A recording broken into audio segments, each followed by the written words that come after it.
seorang ilmuwan ketika mencapai puncak keilmuannya, seorang ilmuwan berada di suatu persimpangan.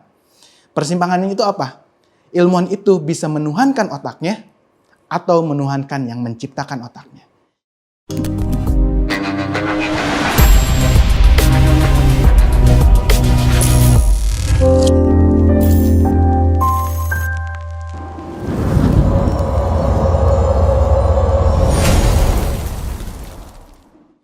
Bismillahirrahmanirrahim. Assalamualaikum warahmatullahi wabarakatuh.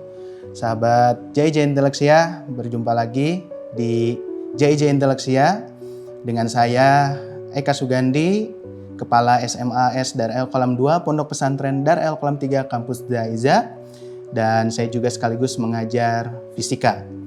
Baik, di pertemuan kita kali ini kita akan membahas tentang iman dan sains. Apa hubungannya? Jadi, sejak zaman dahulu, manusia telah terpesona oleh dua pertanyaan fundamental. Dari mana kita berasal dan kemana kita akan pergi? Ya. Dalam upaya menjawab pertanyaan-pertanyaan tersebut, manusia telah mengembangkan dua lensa yang berbeda namun saling melengkapi, yaitu iman dan sains. Di sisi lain, iman dan sains seringkali dipandang sebagai dua entitas yang terpisah. Bahkan terkadang bertentangan satu sama lain. Iman yang berakar pada keyakinan, spiritual, dan doktrin keagamaan.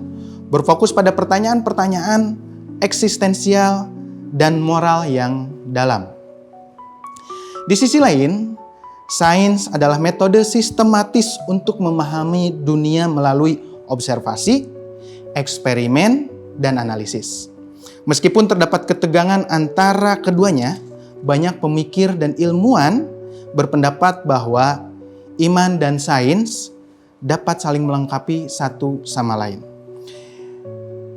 Jika melihat dari buku The Varieties of Religious Experience oleh William James, definisi singkat iman adalah sebagai kepercayaan terhadap sesuatu yang tidak dapat dibuktikan secara empiris.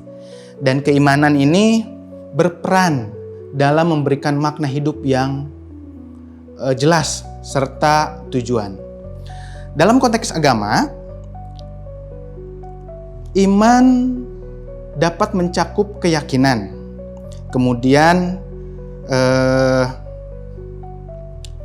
ajaran agama, kemudian nilai-nilai moral. Selain itu, iman seringkali menjadi sumber kekuatan bagi banyak orang, memberikan makna hidup bagi mereka. Dalam banyak tradisi, iman juga berfungsi sebagai panduan etika dan moral, membantu individu dalam membuat keputusan yang baik. Sedangkan oleh Thomas Kuhn dalam buku The Structure of Scientific Revolution, definisi sains secara singkat adalah sebagai metode sistematis untuk memperoleh pengetahuan tentang alam semesta yang memiliki ciri observasi, eksperimen, dan pembentukan teori. Jadi maksudnya adalah sains sebagai disiplin yang berfokus pada pengetahuan yang diperoleh melalui metode ilmiah itu bisa menjadi bahan dasar untuk mengetahui berbagai hal tentang alam semesta. Metode ilmiah mencakup observasi, pengumpulan data, eksperimen, dan analisis untuk memahami fenomena alam. Kemudian, sains berusaha untuk menjelaskan bagaimana alam semesta bekerja dan menggali prinsip-prinsip yang mendasari berbagai fenomena. Dengan kemajuan teknologi dan penelitian, sains telah mampu memberikan penjelasan yang lebih mendalam tentang banyak hal, tentang banyak aspek kehidupan dan alam semesta. Lalu, apa relasinya antara sains dan iman atau iman dan sains? Relasi antara iman dan sains telah mengalami berbagai perubahan. Jadi sepanjang sejarah dari dulu kala sampai sekarang sudah mengalami banyak perubahan. Dulu pada zaman kuno, banyak ilmuwan yang merupakan pemikir spiritual menggabungkan penelitian ilmiah dengan keyakinan religius. Misalkan zaman dulu terkenal yang namanya Aristoteles dan Ptolemeus, gitu ya. Meskipun secara historis bukan sebagai ilmuwan, namun dalam konteks ini mereka mengembangkan pandangan spiritual mereka dengan keilmuan sains pada zaman itu. Sehingga mereka mengembangkan pemahaman tentang alam yang erat kaitannya dengan pandangan dunia spiritual. Pada abad pertengahan, sains dan agama seringkali saling berinteraksi. Khususnya mungkin waktu itu terkenal dengan gereja, gitu ya. Gereja memiliki pengaruh yang sangat kuat terhadap penelitian ilmiah. Namun saat Renaissance dan zaman pencerahan muncul, pemikiran rasional dan empiris mulai mendominasi. Ya, waktu itu menyebabkan terjadi ketegangan antara antara sains dan dogma agama. Contoh yang paling terkenal itu kejadian ketika Galileo Galilei memulai suatu ide tentang teori heliosentris. Sedangkan dogma agama waktu itu, khususnya gereja, tetap meyakini bahwa pusat dari alam semesta adalah bumi atau sering dikenal dengan geosentris. Nah, pada zaman kontemporer seperti sekarang, ada beberapa pandangan yang berbeda mengenai hubungan iman dan sains. Tentu saja kita bagi tiga, ada yang berbentuk konflik, ada yang terintegrasi, atau bahkan ada yang independensi, gitu ya. Untuk konflik ya tentu saja yang seperti tadi disampaikan, sering terjadi perbedaan antara sisi keimanan, sisi religius dengan sisi sains. Mereka berpandangan masing-masing ini bahwa tidak bisa disatukan antara sains dan keimanan, atau bahkan bukan hanya tidak bisa disatukan. Mereka berpandangan sains dan agama, sains dan keimanan itu bisa bertolak belakang. Ada lagi pandangan yang kedua, yaitu independensi. Tidak bertolak belakang, namun tidak juga saling terkait. Mereka berpandangan keimanan dan sains ini sesuatu yang masing-masing, ya. Sehingga dalam hal ini sains berurusan dengan pertanyaan bagaimana tentang dunia fisik, sedangkan dogma agama, keimanan itu berurusan dengan pertanyaan mengapa, yang lebih filosofis dan lebih spiritual. Nah, kita masuk yang ketiga, yaitu integrasi. Nah, ini yang sedang dikembangkan oleh banyak ilmuwan saat ini, baik ilmuwan yang memang bermula sebagai ilmuwan atau bahkan ilmuwan yang bermula dari seorang tokoh agama atau memang memiliki bekal spiritualitas, bekal keimanan yang tinggi.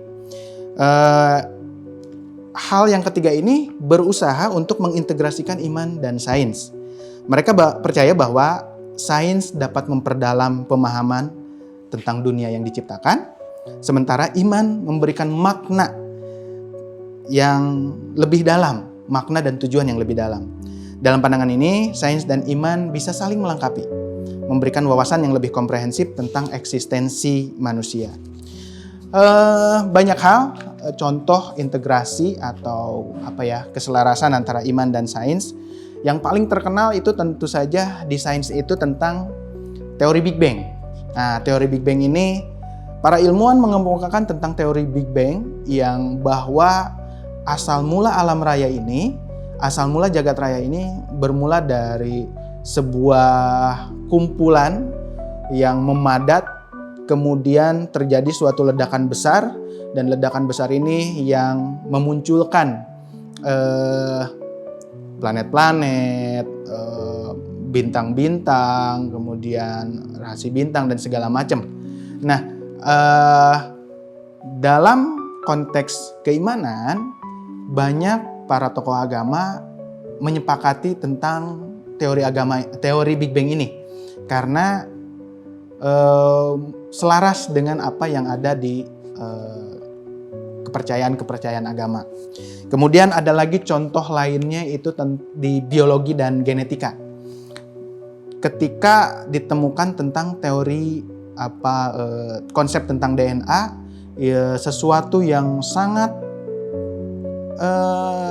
dulu sangat di luar nalar, tapi dengan DNA ini kita bisa mengetahui genetik setiap makhluk hidup. Dan jika dihubungkan, tidak mungkin adanya genetik ini dengan sesuatu yang kebetulan, dengan sesuatu yang tidak ada alasannya. Nah, tentang genetik ini pasti ada tujuannya, sehingga dihubungkan dengan keilmuan keagamaan, dengan religiositas, ini sangat tersangkut paut dengan teori penciptaan, yang tentu saja pencipta ini akan berhubungan langsung dengan keimanan.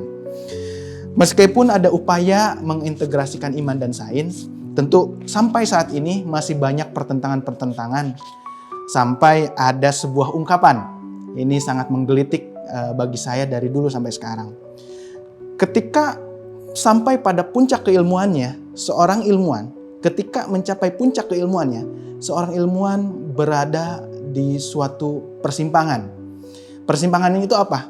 Ilmuwan itu bisa menuhankan otaknya atau menuhankan yang menciptakan otaknya. Itu suatu hal yang sangat sering terjadi. Ya, ilmuwan-ilmuwan itu antara menuhankan otaknya atau menuhankan yang menciptakan otaknya. Tentu saja hal ini membawa kita untuk terus menggali berbagai misteri alam, menggali berbagai ilmu keagamaan. Tentu saja dengan keimanan yang kita miliki harus bisa menjadi dasar untuk terus menggali misteri-misteri alam semesta. Dan tentu saja dengan sains kita harus bisa semakin memperdalam keimanan kita. Karena tadi dengan keimanan menjadi inspirasi untuk mengetahui berbagai rahasia alam semesta, dan dengan sains kita bisa memperkuat keimanan kita. Itu saja pembahasan kali ini. Semoga bisa membawa sebuah pemikiran baru, sebuah pemikiran yang mendalam bahwa sesungguhnya keimanan dan sains bukan hal yang harus dipisah-pisahkan. Namun itu semua bisa menjadi dua kaki kita, dua hal penunjuk kita dalam melangkah dalam kehidupan ini. Terima kasih. Itu saja dari saya. Mohon maaf atas segala kekurangan. Billahi taufiq wal hidayah. Wassalamualaikum warahmatullahi wabarakatuh.